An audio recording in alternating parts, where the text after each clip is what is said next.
commentaire de Frédéric Bérard, une présentation de GML Produits de bâtiment. Votre référence pour revêtement de bâtiment, toiture et maintenant bois de construction et traité. GML Produits de bâtiment pour un service personnalisé et professionnel. Trudel le matin, le commentaire de Fred Bérard. À l'ordre, les amis. On jase beaucoup avant d'entrer en ondes. Il y a de l'effervescence quand Fred Bérard se joint à nous. Salut Fred, bon matin. Salut Serge. Content d'apprendre qu'il y a de l'effervescence quand tu te joins à nous? C'est le fun quand même. Oui, je suis très content. Il y a pire, ça aurait pu, on t'en sacrement quand il arrive. Ouais, c'est ça. Oui, c'est sûr que entre les deux, j'aime mieux l'effervescence. Voilà. C'est un beau mot d'ailleurs. Et d'ailleurs, tu t'es en opération charme parce que tu portes le chandail Red Sox de Boston, Oui, monsieur. le match où je t'ai accompagné à la fin mai à Boston. Oui, monsieur. Ah, c'était incroyable. Quel match. Ah, et le fantastique Fenway Park. Ah, écoute, on était aux petits oiseaux. Voilà. Hein? Ah, puis j'ai aimé les Red Sox hier parce qu'ils ont battu les Orioles alors que mes Yankees ont gagné. Donc, les Yankees ont un match et demi d'avance sur Baltimore dans l'Est de l'Américaine. Bon. Fait que merci aux Red Sox de Boston. Bon, étendez-vous, monsieur. On va continuer la séance. Hey, on a oublié hier encore, tu vas nous dire, mais on lance on est indiscipliné, on lance la saison. Alors, le fameux duel de citation hier n'avait pas lieu par notre faute, pas celle de Fred. Oui. On ramène ça parce qu'on veut créer un engouement, un petit buzz. Alors, bien sûr. Tu veux-tu nous dire quels sont les personnages célèbres ce matin? Une confrontation au haut sommet de la littérature. Le très célèbre écrivain russe Fedor Dostoevsky et le très célèbre auteur américain Ernest Hemingway. Ernest Hemingway qui a écrit des bijoux Dostoevsky aussi. Juste dire que Hemingway s'est suicidé dans sa ferme en Iowa, ou Idaho plutôt. Pourquoi? Parce que il commençait à considérer que la pression montait. Tu sais, il y avait le McCarthyisme aux États-Unis, les chasses aux sorcières à savoir qui était communiste. Oui. Et d'ailleurs, il était toujours rendu à Cuba, lui. Il avait... Oui, ben voilà, exactement. D'ailleurs, il y a un drink à Cuba qui s'appelle le Hemingway. Exact. Pourquoi? Parce que Hemingway allait s'accoter. Là, je suis allé à ce bar-là, en fait. Et puis où? C'était où exactement? Il y a une rue Hemingway aussi. Il y a plein de trucs. Puis il y a si tu vas voyons comment ça s'appelle, à Tuileries des Lilas à Paris, il y a un siège Hemingway qui est réservé à Hemingway. Ben, il n'est plus réservé à Hemingway. Hemingway est plus là depuis un bout.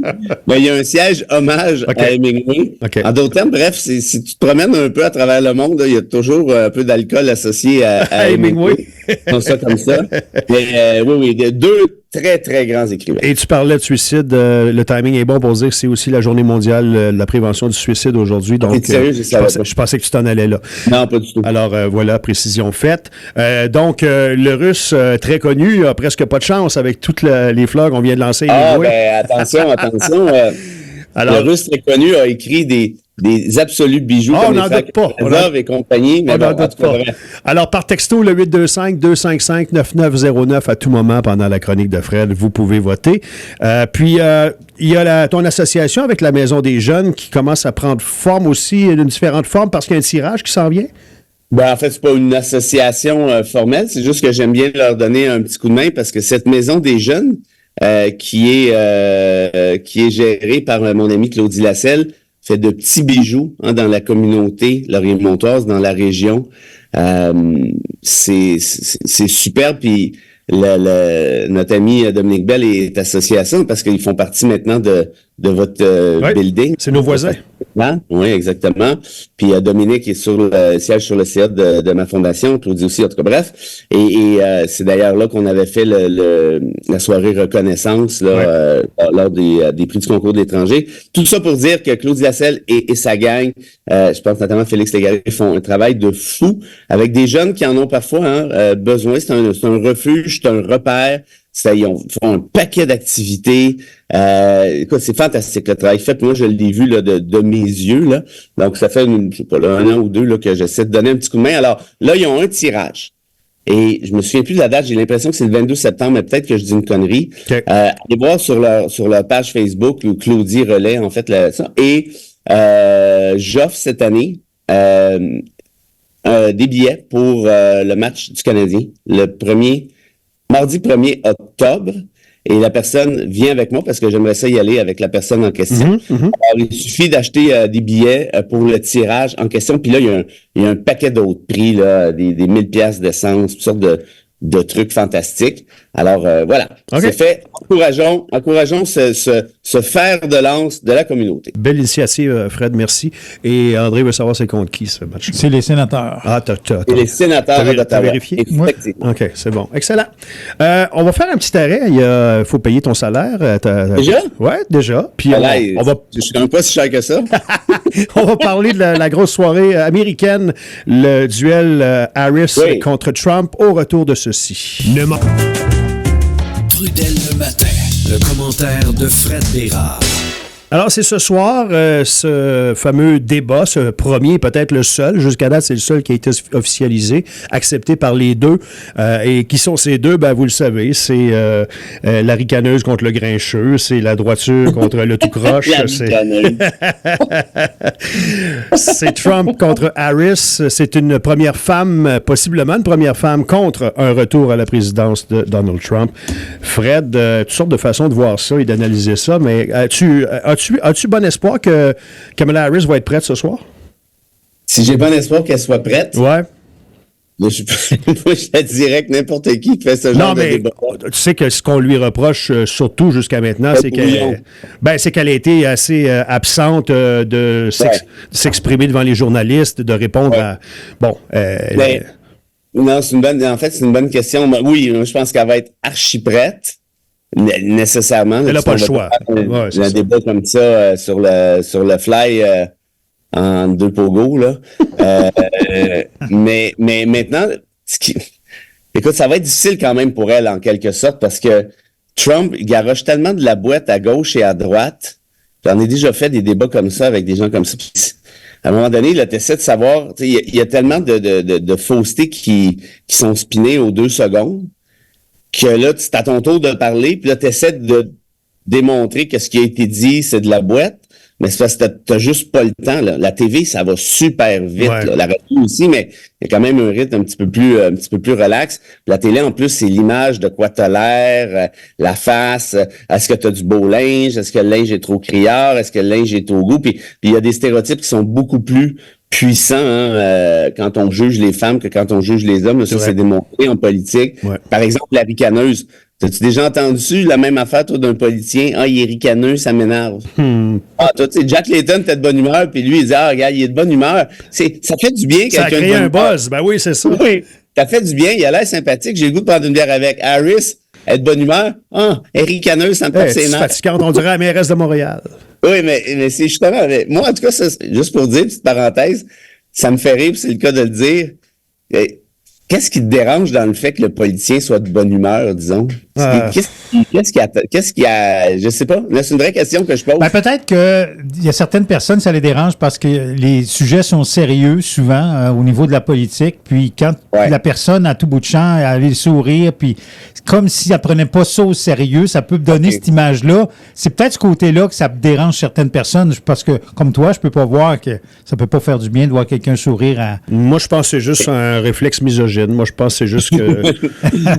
Moi aussi, je pensais. Je comprends ce que tu dis, André, mais tu sais, comme Layton, lui, il riait là, puis il avait toujours le gros sourire, puis il donnait de la bière au monde au Centre Bell, puis le monde trouvait ça. En tout cas, non, mais c'est vrai, tu sais, la célèbre photo de Jack Layton, quand il tend une bière en fût à chandail du Canadien, il est probablement à Cage au Sport ou quelque chose comme ça. Ouais. Écoute, ça a fait le tour du Canada, cette photo-là, disant « Ah, c'est donc fantastique ». Mais bref, on s'éloigne un petit peu.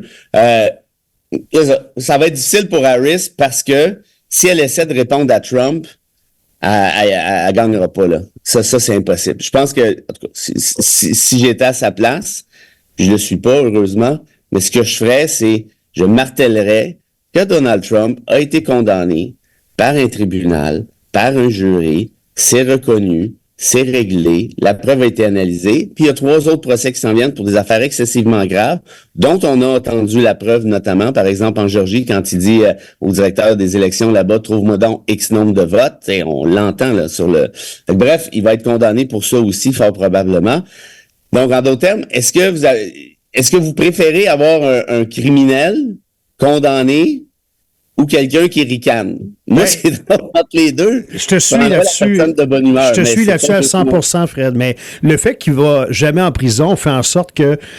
Ah oui, mais jamais en prison, c'est parce que là, c'est parce que la façon que ça fonctionne, c'est qu'il faut laisser le temps au processus judiciaire de suivre son cours. Et là, il a été condamné.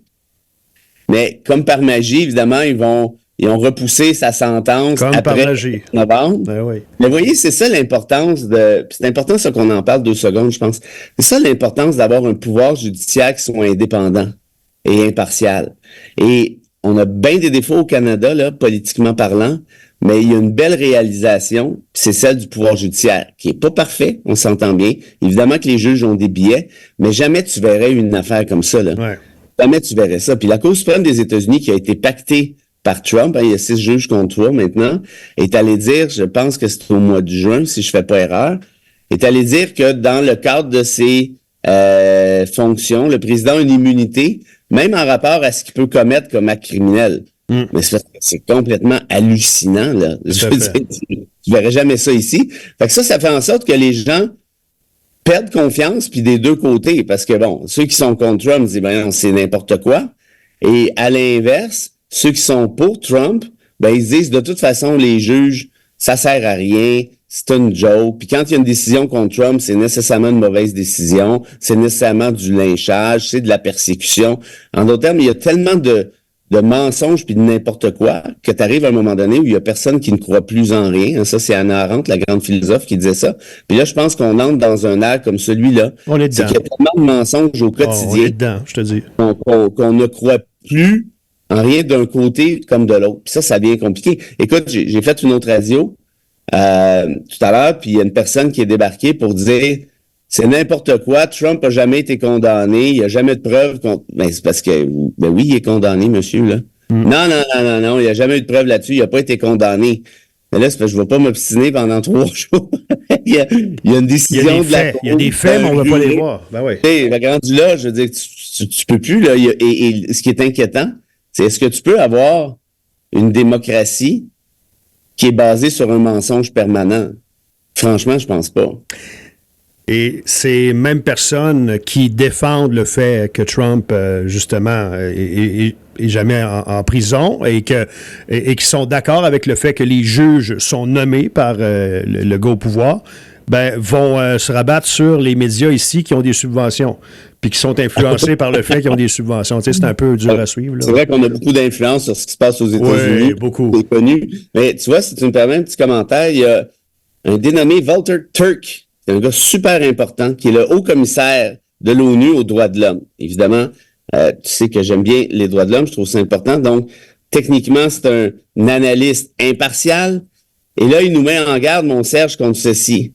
Contre ce qu'il appelle, puis je trouve le terme super, super pertinent, tu me diras ce que tu en penses, la nouvelle normalité. Il dit là, on en est rendu à accepter des trucs inacceptable, notamment la désinformation. Et là, ça, c'est hier qu'il a fait cette sortie-là. Il dit là, le monde s'en va vers une dystopie. C'est quoi une dystopie? Ben, c'est l'antonyme d'utopie. L'utopie, c'est quoi? Ben, c'est par exemple le paradis terrestre. Là, les gens vont dire, ben, tu rêves en couleur. C'est une espèce de rêve, l'utopie. Ben, la dystopie, c'est l'inverse, c'est-à-dire un cauchemar. Et il te dit ceci, écoute bien ça. Méfiez-vous des voix criardes, des hommes forts qui jettent de la poudre aux yeux, en proposant des solutions illusoires qui nient la réalité. En tout, puis moi, c'est pas mal... Puis il n'y a pas juste Donald, qu'on se comprenne bien, puis il y a des gens à gauche aussi. Là, il y en a moins, mais quand même, au Venezuela, Maduro, par exemple, qui a perdu l'élection totale, puis ça, c'est reconnu. Il dit, moi, je reste en place. Il dit, non, j'ai gagné. Donc là, les opposants, ben, ils disent, donne-nous les résultats du vote. Ah, il dit, on peut pas, on a eu un problème électronique, malheureusement. Et la Cour suprême, qui est de son bord, a décidé, évidemment, de le maintenir en place. Puis là, les opposants sont obligés de prendre un visa pour s'en tourner en Espagne pour pas se faire zigouiller.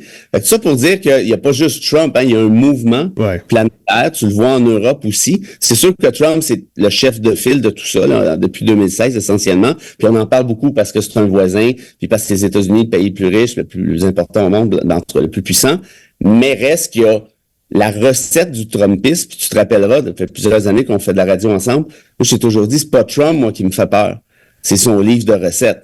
Parce que si le livre de recettes commence à être appliqué un peu partout, Là, on va être dans un joyeux bordel. Puis tu vois, c'est un peu ça que Turk de l'ONU nous dit. Ouais, les faits ne sont plus des faits et chacun a sa propre vérité.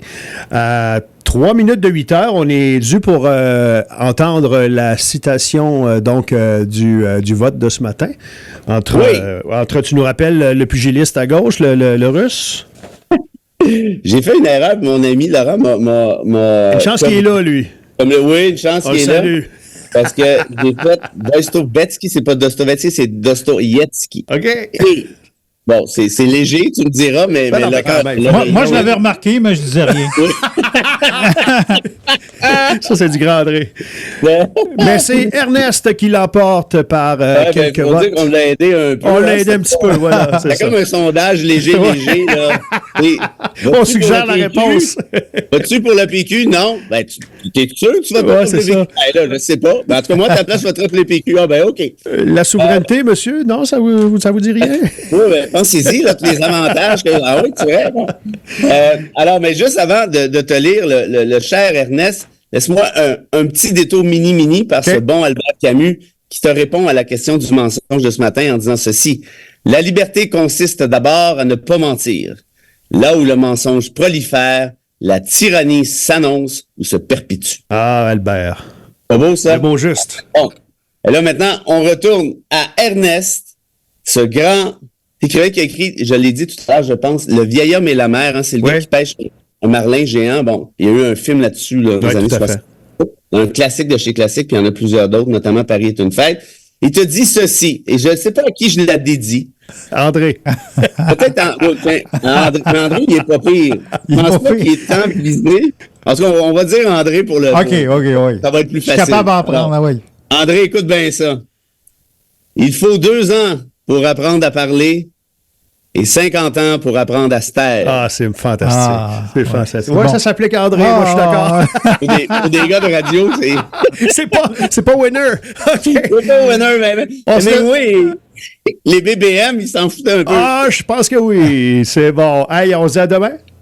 Ah ben oui, écoute, j'ai rien d'autre à faire. Ben, c'est ça. Super. À demain. À demain, salut. Bye, Fred. La petite vie